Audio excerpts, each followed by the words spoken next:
মনে রাখো দোস্ত, এই 14ই ফেব্রুয়ারি নামে যদি কোনো ভালোবাসা লেনদেন করো, 14ই ফেব্রুয়ারির কারণে যদি কোনো নিজের মোবাইল থেকে কোনো মেসেজ কোনো মেয়ের কাছে পাঠাও, কোনো ফুল দিয়ে সাজানো কোনো কিছু পাঠাও, তাইলে তোমার ঈমানের সমস্যা হবে।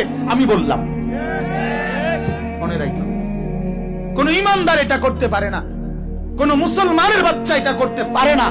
এজন্য আজকের এই মাঠে যত যুবক আছো, ইনশাআল্লাহ প্রত্যেকে ওয়াদা করো, 14ই ফেব্রুয়ারি নামে আমাদের কোনো কিছু নাই। বলে না ভাই, বলো না, 14ই ফেব্রুয়ারি নামে আমাদের কোনো ভালোবাসা নাই, ঠিক কিনা বলেন না? আমি আমার আল্লাহকে ভালোবাসি প্রতিদিন। কয়দিন? আল্লাহকে ভালোবাসি কয়দিন? আমার মালিককে আমি ভালোবাসি প্রতিদিন, আমার নবীকে ভালোবাসি প্রতিদিন, মাকে ভালোবাসি প্রতিদিন, বাবাকে ভালোবাসি প্রতিদিন, স্ত্রীকে ভালোবাসি প্রতিদিন, দুটা ছেলেকে ভালোবাসি প্রতিদিন, মেয়েদেরকে ভালোবাসি প্রতিদিন।